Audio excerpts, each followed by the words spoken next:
It seems then to me that by taking these moments and reflecting on them deeply, they can provide for us a way of beginning to understand what it means to live a contemplative way of life in the midst of today's world.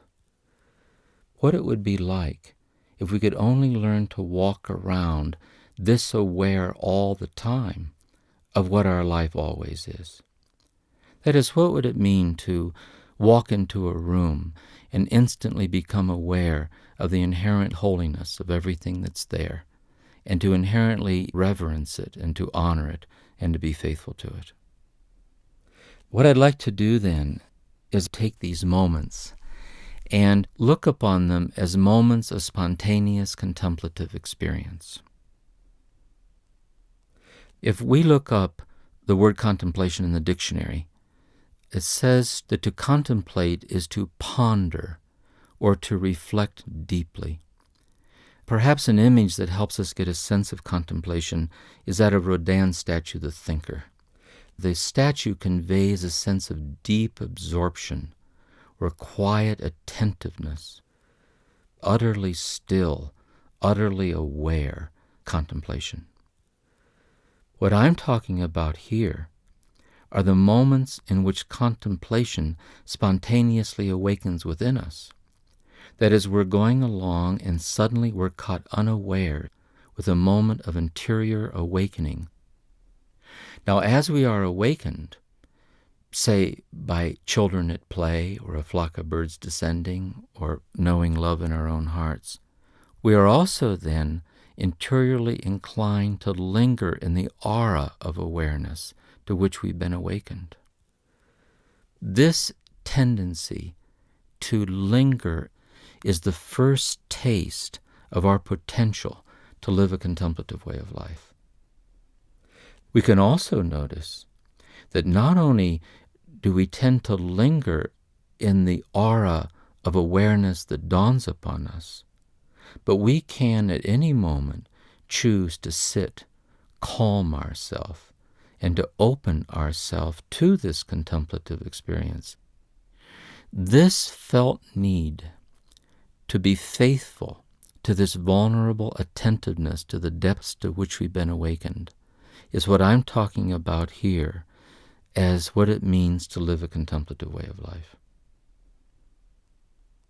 And it seems to me that if we take this text that I just read, the first thing we can pick up from Merton is to pause and ponder and remember our own moments of spontaneous contemplative experience, namely the moments of awakening in which the psychological intensity is extremely subtle.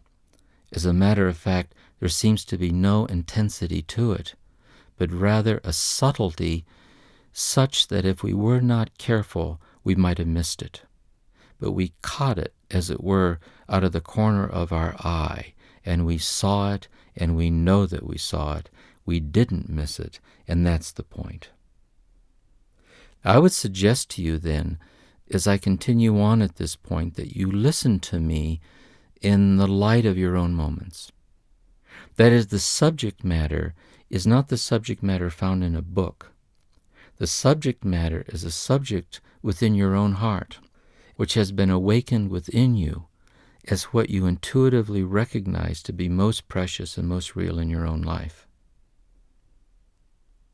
Here's a first indication of what it means to live a contemplative way of life.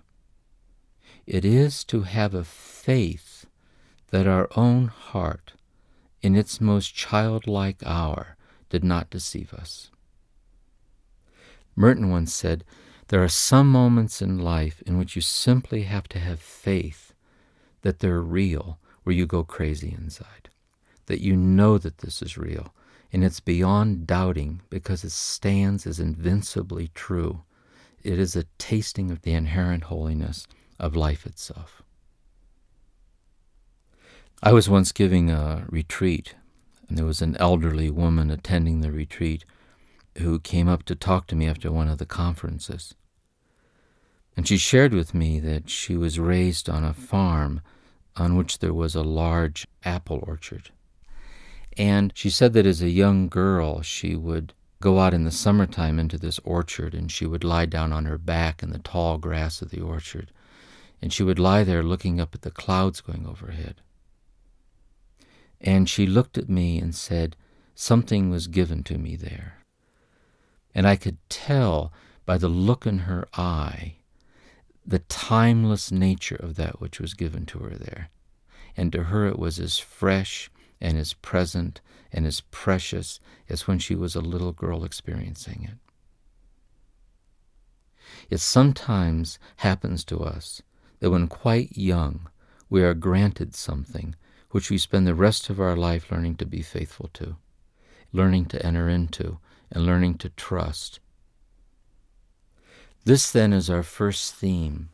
It's a kind of childlike sincerity in trusting the integrity and the reality and the depths and the preciousness of that which is fleetingly granted to us in these moments, that we not play the cynic, that we not break faith with what our child heart knows to be true.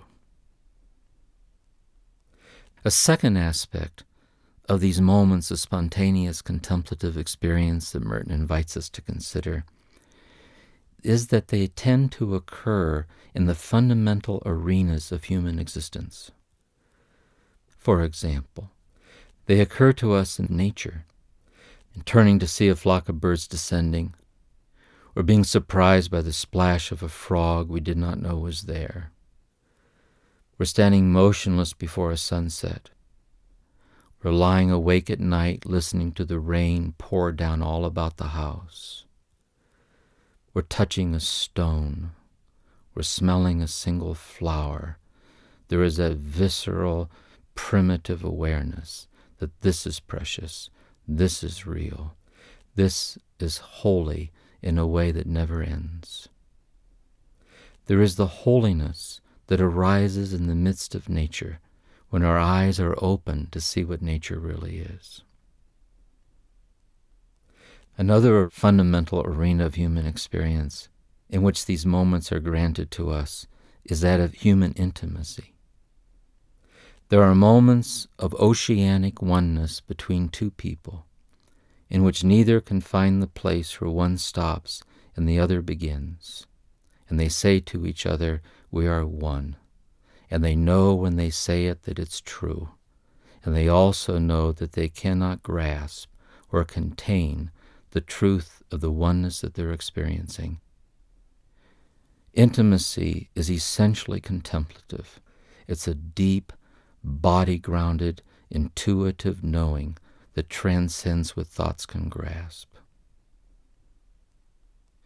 Another fundamental arena of human experience in which we are contemplatively awakened from time to time is that of solitude. A solitude in which we're alone, really alone, without any addictive props or escapes. Merton once said that in the moment of your death, you can get all the people into the room with you that you want to. They can all climb up into the bed with you if you want, but you're dying alone, and you're that alone right now. You will never find true intimacy, and you will never find true fulfillment by avoiding that aloneness. You will only find true intimacy and true fulfillment in the willingness to courageously enter into that solitude and to taste it deeply and to discover the divinity that's hidden within it. Another fundamental arena in which we are spontaneously awakened in this way is the arena of art. Aesthetic experience is in fact an essentially contemplative experience.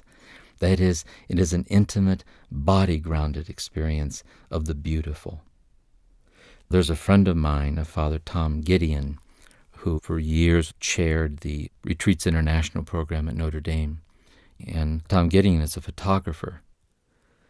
One summer while I was teaching at Retreats International, Tom Gideon picked me up and was driving me over to lunch across campus. And as we were driving across campus, we passed a lake, and there was a little girl walking along the edge of the water, and she had a loaf of bread under her arm, and she was breaking off hunks of bread and tossing them over her shoulder. And walking behind her were about 50 ducks or so, kind of following her, picking up this bread. And Tom pulled the car over and started shooting pictures of her. And that's the artist eye. It's the eye that picks up that which we might be inclined to miss. It's the beautiful or the unbearably precious that flashes forth when we're least expecting it. It's the very essence of art. Another fundamental arena of spontaneous contemplative awakening is prayer. Sitting in a moment of childlike sincerity in God's presence. There's this sudden, deep, intimate awareness of what it is to be truly one, truly loved by God. Thomas Merton once said, "Most growth in religious understanding is the deepening of the experience of what we already know. That we already know God loves us. We've probably heard that since we were little children. But to experience that God loves us, we fall off our chair. In the experience of being intimately loved by God and intimately one with God, just as we are, we taste the essence of the contemplative way." Another fundamental arena of human life is that of suffering. In my kitchen at home, we have a little Zen calendar. It sits on the kitchen counter there by our stove. And one of the little sayings on the calendar was from the Zen poet Basho. And the poem says, "For many years I have struggled with ice and snow, and now I am startled by pussy willows falling." Suffering, hardship, difficulty have a way of breaking open our hearts. And although the suffering is real, and although at a certain level truly regrettable, it is sometimes in the very midst of that suffering, just when all seems lost, when we come to the end of our rope, when there seems to be nowhere to turn, that we come upon something that we never would have come upon. Another fundamental arena in which contemplative experience arises within us, then, is in the healing process itself. It is in the process of being healed from suffering that we discover within the healing process that which is sometimes qualitatively much richer than we ever would have imagined was there for us. Here, there was something much more than simply overcoming our symptoms, much more than simply overcoming our difficulties. Here there was waiting for us an unexpected meeting with the depths of ourself that up until that time we had never known. And as a last point, I'd like to make a brief reference to philosophical reflection as another fundamental arena of human experience in which spontaneous contemplative awakenings occur. In Martin Heidegger's Introduction to Metaphysics, the first line of the book reads, "Why is there something rather than nothing?" Now, what if the ground rules were such that you could not read the second sentence until you had fully come to terms with the first sentence? And so you'd go wandering off through the woods, leaning up against trees, sitting on rocks. Say, why is there something rather than nothing? It's like that. Martin Heidegger says, some people say you can't do anything with philosophy. And he says they're correct. You can't. But philosophy does something with us. Because when we sit with it, it opens our hearts. The philosopher is the one whose awareness is grounded in a contemplative knowing, an awakening that's not reducible to any system of thought. Other arenas could be mentioned, but the point is that this graced awakening of which I'm now speaking grants itself to us across the board, and it arises in the midst of the circumstances in which we find ourselves.